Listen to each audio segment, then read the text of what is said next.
After spending a freezing night locked in the garage, 8-year-old Thomas Valva died of hypothermia on January 17, 2020.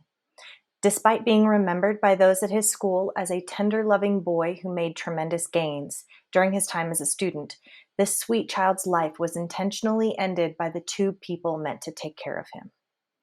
Welcome back to the Family Ties podcast. I'm Kelly Ritchie. Thank you for joining me today. On the surface, this seems like a pretty straightforward case of child abuse and murder, but below the surface is a story that is more sinister and shocking than I had initially anticipated. So this episode is going to be a little bit longer than most, just because of all the details that are publicly available. It tends to be pretty rare to have much background information on these cases, especially when it comes to children. But with this case, I'm not going to be able to fit everything in. So we're just going to dive right into it. In 2017, Michael Valva, Thomas's father and NYPD transit officer, had recently been awarded custody of his three sons, Anthony, Thomas, and Andrew, in his divorce from Justyna Zubko-Valva. Also involved in this story and subsequent murder trial is Michael's ex-fiancée, Angela Polina. Long Island News 12 reported on January 19, 2020, that police were called to a home on Bittersweet Lane in Center Moriches around 9:40 a.m. Friday for a report of a child who fell in a driveway.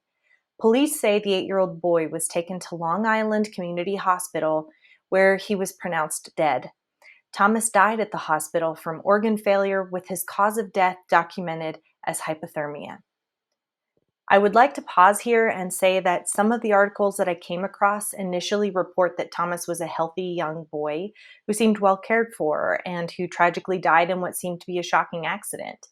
According to the Bronx News 12, Thomas Valva was in the 84th percentile for his body mass index at the time of his death for children his age, and was described by Dr. Kaplan as a well-developed child.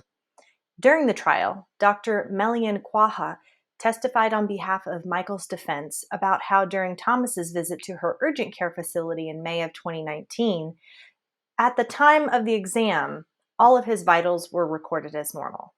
However, in other stories, like the one published by the Independent UK, one of Thomas's teachers tearfully testified in court hearings that she recalled giving snacks to the boy who was so emaciated that he would eat crumbs off the school floor, and hoping that Angela, Miss Polina, wouldn't find out and retaliate against the children. The school's principal also testified that the children often arrived at school with scratches on their faces, their cheeks red and cool to the touch and covered in feces and urine. Actually, cold to the touch, not just cool. Sorry, my correction. So, was little Thomas a well-developed child, or was he emaciated and begging for food? This was the first major bit of kind of inconsistency that I came across. Just wanted to kind of point that out. So where does Thomas's mother, Justyna Zubko-Valva, fit into the story, you may ask? After her divorce from Michael, Justyna spent the next several years fighting the custody decision. In an ugly battle that would continue to rage, Justyna claims that she lost full custody of the children 2 years ago because of false allegations, reports the Long Island News 12. In addition to actively documenting and reporting the physical signs of abuse on the children and pleading with CPS to award her custody, the Long Island News 12 reveals that Justyna just kept telling the judge, if you're not going to remove the children, they're going to die under his care and custody. Justyna went on to say that there was evidence, hard evidence, reports filed. Children were telling her about the abuse, but nothing was ever done to protect her children. Since the trial started in late September of this year, 2022, Michael Valva and his fiancée, Angela Polina, have been charged with second-degree murder and child endangerment charges. And since then, more has come out that reveals the true conditions that the children and Thomas lived in. In February of 2020, in an article titled "Prosecutors Outline House of Horrors Abuse That Led to Thomas Valva's Death," the Long Island News 12 reports how prosecutors outlined what they say was a long history of physical and psychological abuse at the hands of Michael Valva and Polina. The abuse revealed in court includes all three boys being denied food to such a degree that the boys would go to school and eat crumbs off tables and searched for scraps in garbage cans and under the bleachers. The Long Island News 12 also reports that police say Michael and Angela repeatedly subjected Thomas and his older brother to cruel forms of punishment, including food deprivation and exposure to extreme cold. The family's former nanny says that the two boys, both having autism, were often mistreated. In fact, the New York Post reported that in a letter written by the school psychologist, that his biggest concern was that Mr. Valva and his fiancée Angela do not understand the depth of Anthony and Thomas's disabilities. So it's important to note that Angela Polina was just as actively involved in the abuse, perpetrated against the children as Michael is. In fact, it's reported that Angela sent videos of Thomas freezing and laying on the cold garage floor on the night of his death. I'm assuming here that they're referencing that Angela took these photos and sent them to Michael Valva. That just seems to be what's implied here. But temperatures during the night in the garage that led to Thomas's death were absolutely frigid. It was 19 degrees, while Thomas was inhumanely locked in the garage, nearly naked, with his sweatpants down around his knees and no blankets in sight. Suffolk County District Attorney Tim Sini said Michael Valva and Polina watched him die and showed not only any regard for his life, but they showed callousness that I certainly have never seen in my time as a prosecutor or as a police commissioner. As more autopsy information was revealed, Bronx News 12 reports that the jury was also shown photos taken during the autopsy of bruises to Thomas Valva's head, including his forehead, nose, eyelid, and upper lip. Dr. Kaplan, who performed the autopsy, testified that the injuries must have been recent and that those injuries could not be sustained from one single fall. In addition, Thomas's stomach had brown spotting in it, which is common in hypothermia cases. According to New Jersey 12 News, during the trial, when the defense tried to sell the jury on the idea that Michael did not intend for Thomas to die and tried to save his life, the prosecution presented compelling yet heartbreaking audio from the Valva's home security footage. And it showed that Michael could be heard screaming and hitting his son as he was dying, saying, "Are you alive? Are you alive? Are you alive?" Each question was followed by the sound of a slap. Lead prosecutor Carrie Ann Kelly says that's not someone who cares if the child lived. The prosecution also revealed how the boys were also forced to stay in their rooms without access to the bathroom. If they soiled themselves, they were allegedly made to sleep in the cold garage as punishment. No mattress, sheets, blankets, pillows, nothing. In addition to making Thomas sleep outside in the garage, prosecutors stated that Michael sprayed Thomas down with a hose outside, despite the freezing temperatures. So let's talk about their school for a bit. School officials have testified in court that they flooded the CPS lines with reports of abuse. The Independent UK article goes on to say that it's unclear why the children were not removed from Mr. Valva's care after the many alleged reports, but Ms. Zubko-Valva filed a wrongful death lawsuit against school and CPS workers, claiming that her desperate calls for help and their children's suffering were blatantly ignored. So, while I completely understand Justinia's wrongful death lawsuit against CPS, I kind of get the impression that the school did a little bit more than is usually required of them on this front. And, if what the school board claims is true, I am sure they've handed over plenty of evidence that would corroborate how often they reached out to CPS. I'm going to venture a guess here and say that Michael's status as an NYPD officer might have played a role in why this wasn't fully investigated. Let me also be clear here and say that CPS, time and time again, fails children left and right who desperately need help. And that often leads to that child being murdered. So right now, CPS and Michael Valva and Angela Polina are looking pretty gross. Pretty gross. The Independent UK article goes on to report that another teacher testified that Thomas was hungry so often that she decided to keep a journal entry every time he asked for food, according to the New York Post. She often gave him snacks and sent him to the cafeteria, but would later face disapproval from Miss Paulina, who allegedly said Thomas was manipulative and a liar. However, Miss Cagliano says he was so skinny. As she held back tears, she said that she could feel the bones in his body. In one instance, Miss Cagliano recalled before the court that she gave Thomas a pear and cracker after he soiled his pants in 2018, which unleashed Miss Paulina's rage. She was not happy with me, Miss Cagliano said. Justinia, Thomas's mom, gave News 12 documents that she said are from the East Mauritius School District. The paperwork alleges Thomas Valva and his older brother Anthony were crying in school because they were not allowed to eat at home. How dark is that? Her paperwork also says Thomas Valva once came to school with a black eye, another time with a bruise on his forehead because his father threw a book bag at him. And she also says, there's a report my older son was locked up in the garage with no heat. He came to school with frostbite on his hands and feet. Now let's return to my thinly veiled suggestion that Michael Valva's NYPD status played a part in the lack of response from CPS. More school officials testified that Thomas was extremely emaciated, and his older brother Anthony, then 10, would attend school soiled in urine. And one school official stated that we felt as a team we weren't getting the results that we wanted to see. We decided as a team we were going to just flood the CPS hotline with calls. The principal said that the reports led to accusations from Mr. Valva that school officials were harassing his family. How convenient is that? And let's make a note here that even though Michael Valva was later suspended without pay by the NYPD, that it does not mean that this case was investigated in a completely above-board manner.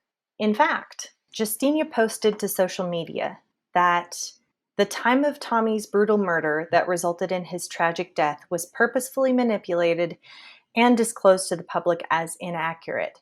First of all, Tommy was discovered by EMTs with his body temperature at 76.1 degrees Fahrenheit. That's in his medical report from the hospital that he was taken to. The average living human being has a body temperature of 98.6 degrees Fahrenheit. So when a person dies, their body begins to cool by about 1 to 2 degrees every hour. So let's do the math. 98.6 minus 76.1 equals 22.5 degrees Fahrenheit difference. You should also know that the body temperature is maintained stable for 30 minutes to an hour after death before starting to decrease. So although this can persist for 5 hours in extreme cases, when they did the calculations, they noticed that Tommy was not alive between 11 hours to 22 hours prior to when he was discovered. Valva, Paulina, and their corrupted team spent all of those hours tampering with the evidence, and much worse, Tommy's body, to cover up their crimes. Now you understand why Tommy's autopsy report has been unlawfully hidden from me for the past 2 years and 9 months by the Suffolk County Medical Examiner's Office and Suffolk County DA.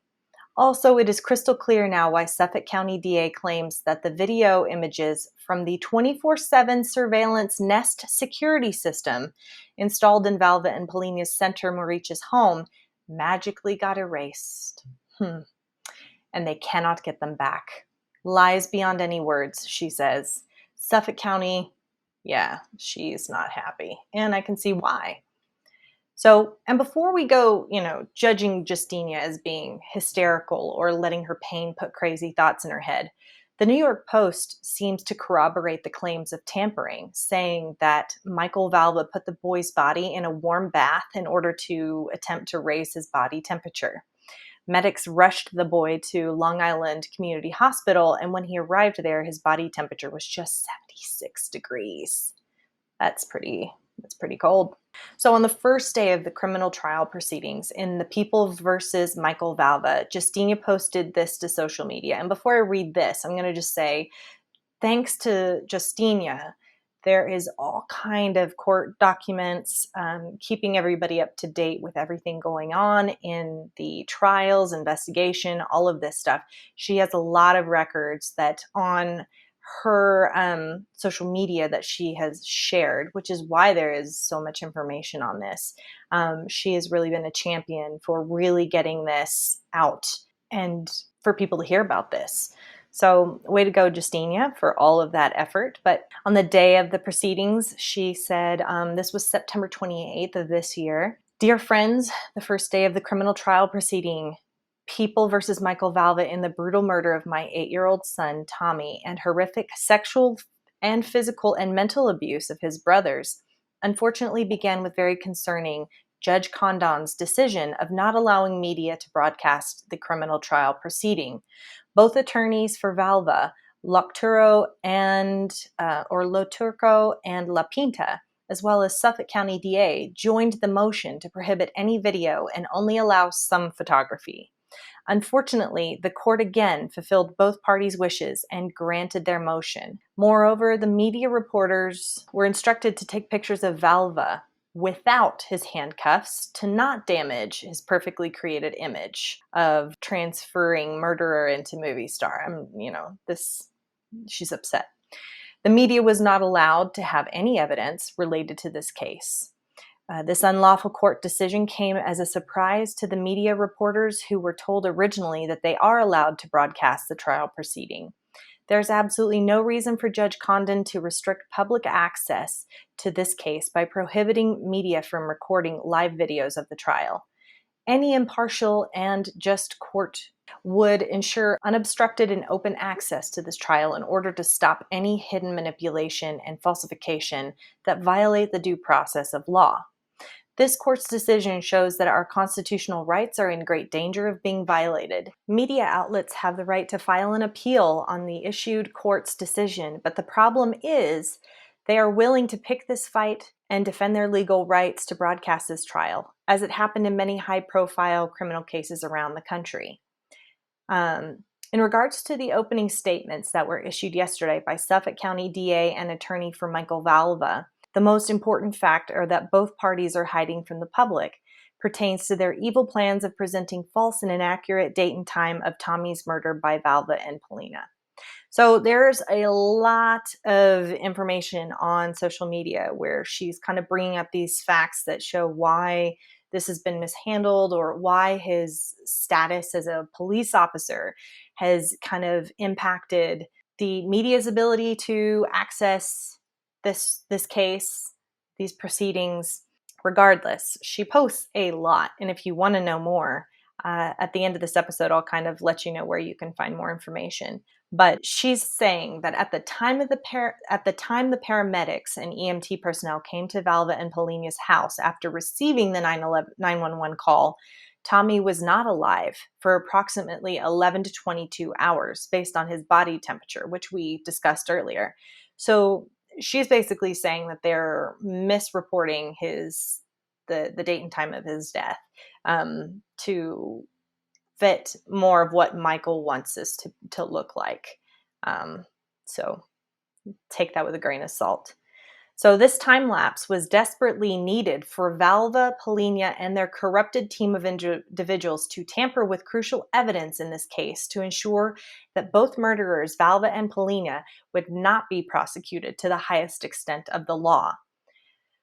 So, with that being said and stated, on October 26th, 2022, Bronx News reported that the prosecution rested its case Thursday in the murder trial of Thomas Valva. Not long after the people rested their case, the defense made a motion to drop the second-degree murder charge against the father. The judge denied that motion, and Long Island News 12 also reveals that in court, a judge said the defendants are a flight risk and denied them bail. Their next court appearance is January 29th. So, let's just establish really quickly that there's way more to this than meets the eye. There's way more to this than what we've superficially discussed here. But let's get into CPS and their role here. Suffolk Police Commissioner Hart told News 12 that they are in contact with the Department of Social Services and that they intend to look at every interaction Thomas has had with the social services system and investigate every avenue. However, while this may be a no-brainer, I still feel the need to make this very clear. Police should not be allowed to investigate crimes committed by members of their own force, like they clearly have been doing in this particular case. It is also egregious to allow people to police themselves and then expect the case to be investigated in a manner that is above board.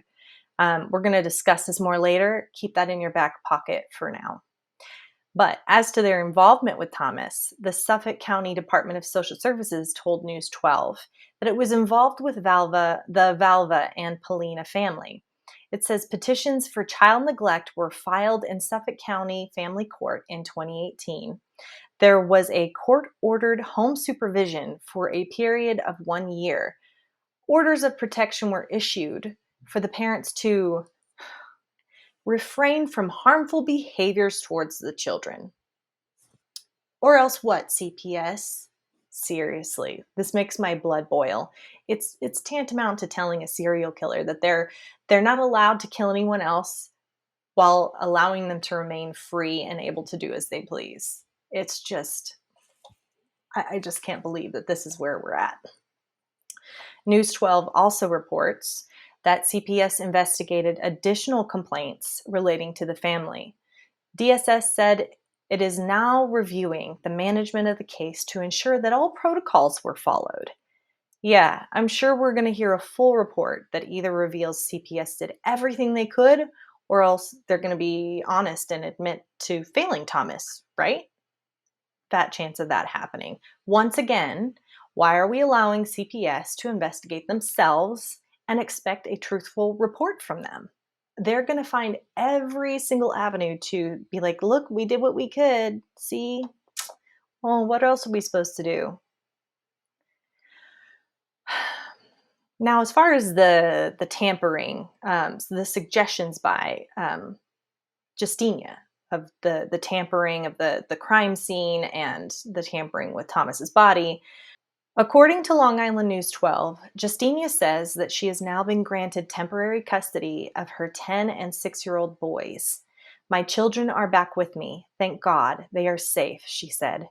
There's such a long process of healing. They've been traumatized by this whole situation, by the way they were treated and abused and neglected.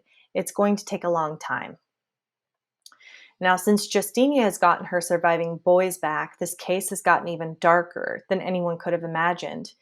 She shared with Pix 11 News that her 2 sons with autism were sexually trafficked by their dad, an ex-NYPD cop, and his former fiance. Justinia had typed up a report last summer after her oldest surviving son, then 11, allegedly made some stunning claims to a clinical therapist. My children, after 7 months under my care, started to finally open up, she wrote, and made significant disclosures about their sexual abuse, child pornography, sexual exploitation, and trafficking. And while Michael and Angela are not currently facing sex trafficking charges, the details Justinia fights to have made public are alarming and seem worthy of further investigation.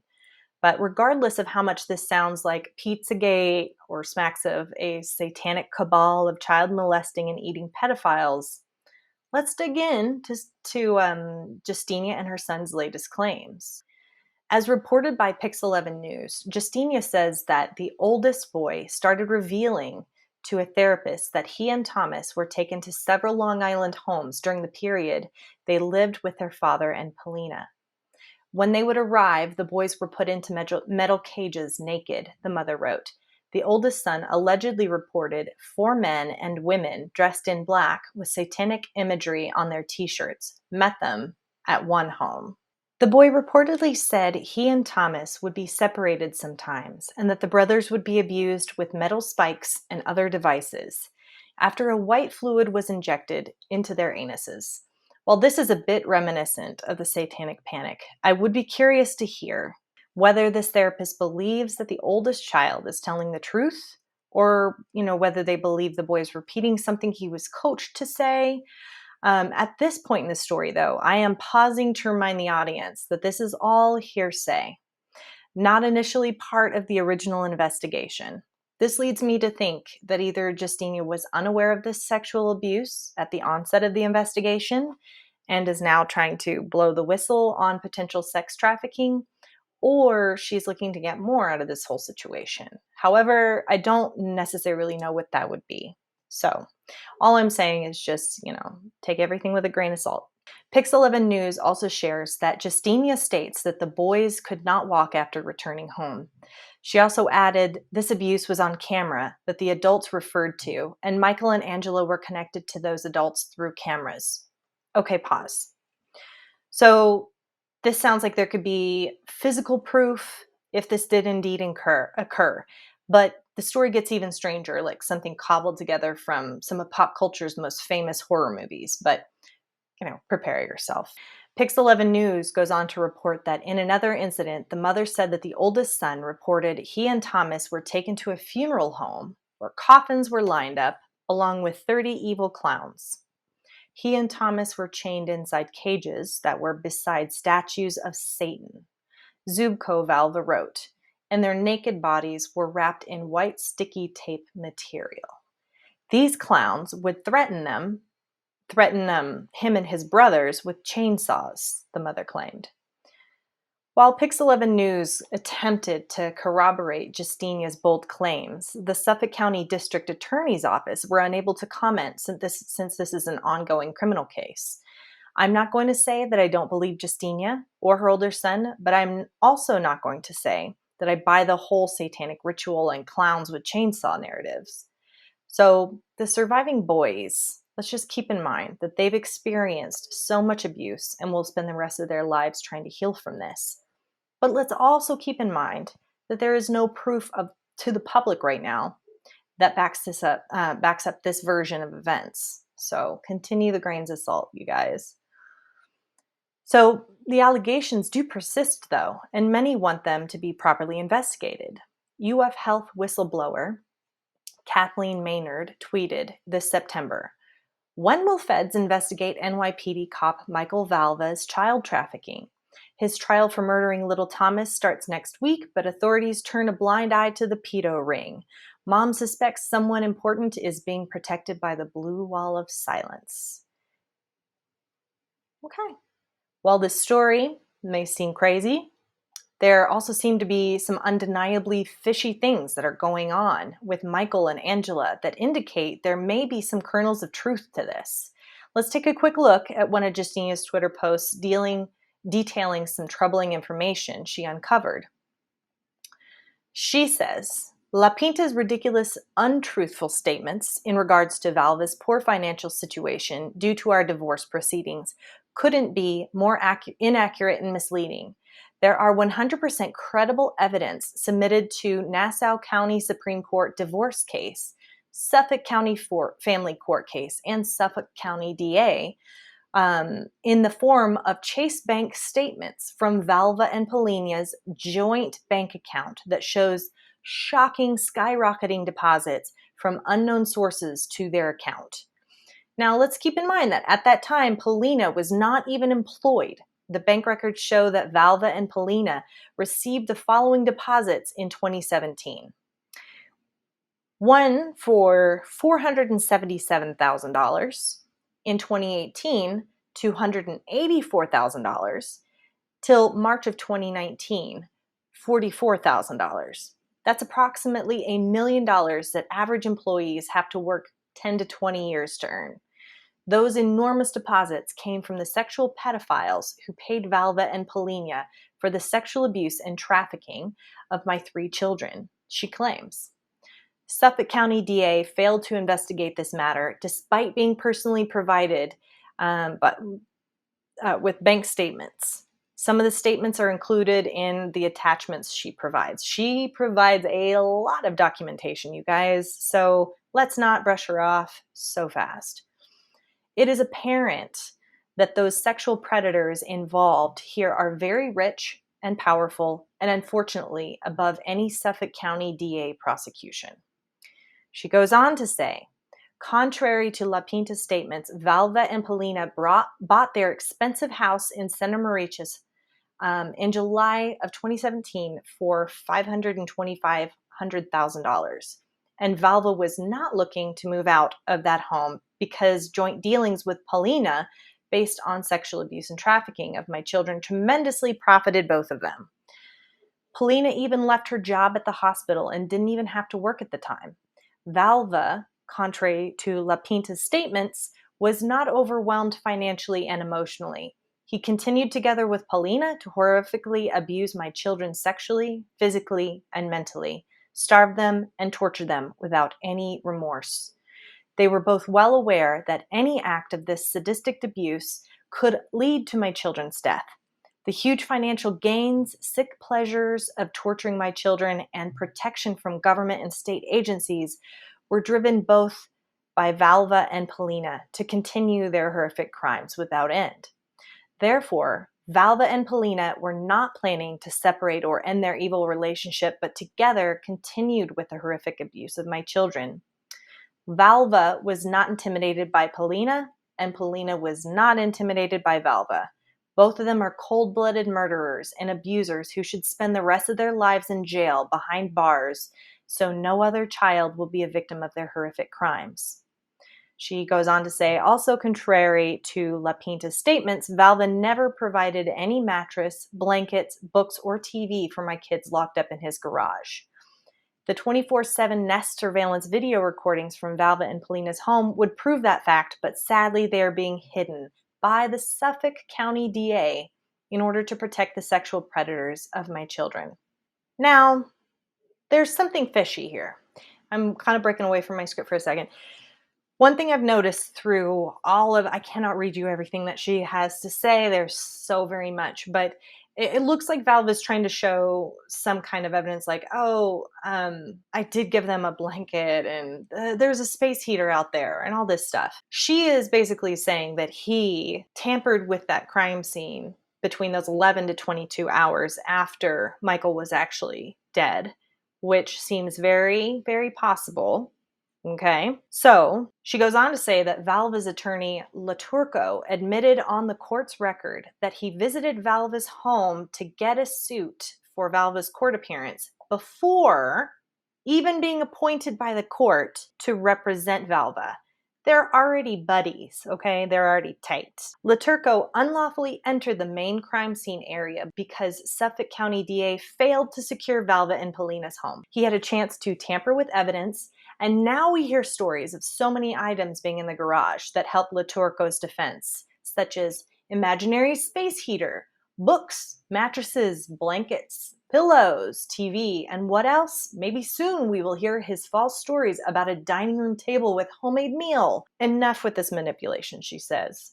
And I mean, she was right when she told the judge that if he didn't remove those kids, that the kids would die with Michael. So she's not hysterical. And I urge you to go on to her social media. She has provided videos that kind of show Michael being aggressive and how he treats the kids and just interviews with the kids, kind of telling all this horrible stuff. There's so much that she has documented, and I would urge you to go take a peek at that. So, Laturco and La Pinta, due to their prior concerning dealings with Valva and Polina, should be removed from this case. She says they should have been removed a long time ago, and the case should be transferred to the federal court for prosecution due to the nature of her children's abuse involving sexual abuse and trafficking. Let's break down some of these allegations here. According to Justinia, the jury selection seemed biased, discriminative, unlawful, and unconstitutional.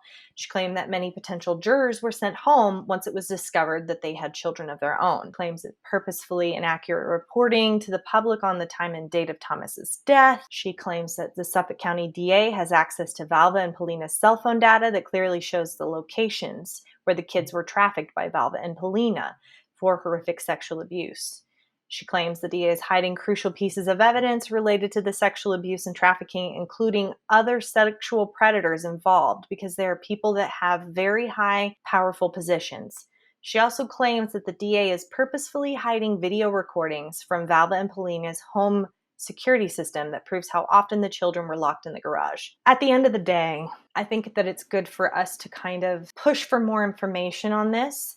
It does seem extremely sketchy that the DA is super tight with Michael when you deal with something like this, and you just don't want to believe that it's true. And I'm not asking you to believe that it's true. I would just like to see more information released to kind of say yes or no either way. It seems like there could be something really fishy going on. Those massive deposits into their bank accounts, the recordings, the stories that the kids told her. Now, I don't know if you guys have heard of false memories or things of that nature, but with the satanic panic, a lot of kids came forward claiming that all these things happened to them at school while they were at school. And it wasn't true. It was all of this panic that was induced. I mean, just think of the Salem witch trials. I'm not saying these kids have been coached, but they've clearly been through something really horrific. And I'm not saying I believe in the 30 clowns with the chainsaws and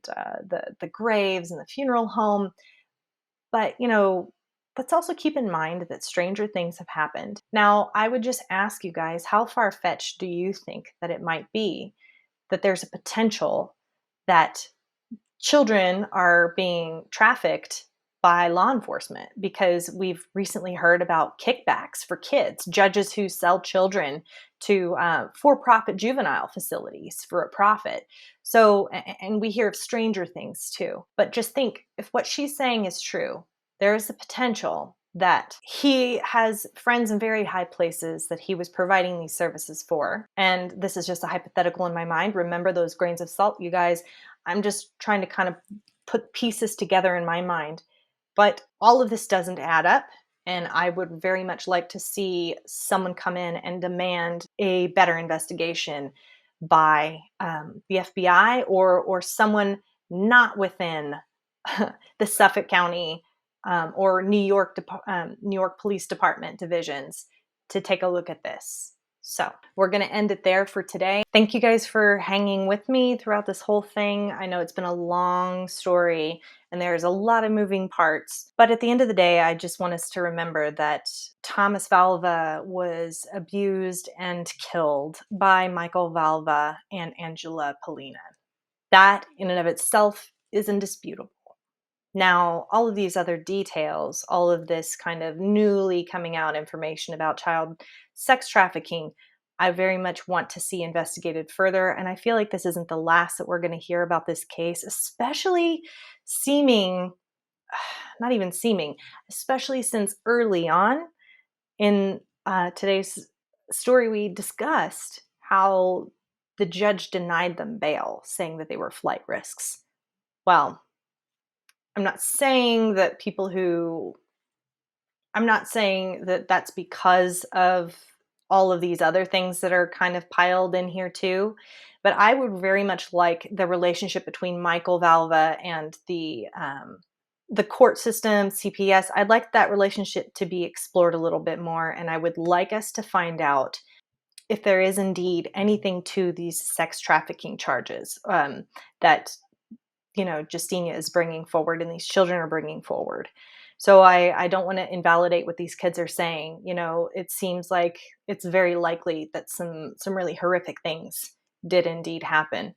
So I would urge you to check out the notes in the video for links to Justinia's social media pages where you can see all the documents. There's tons of videos. I would recommend to go watch those if you have time. It's a very compelling story, and I do hope to see more coming from that, and I will keep my eyes peeled for that. But in the meantime, let's not forget that Thomas lost his life, and 2 other surviving children have to somehow pick up the pieces of their lives now. So on that note, thank you guys for watching. Donate to causes that you feel will help children in need. Thank you so much, and we'll talk to you next time.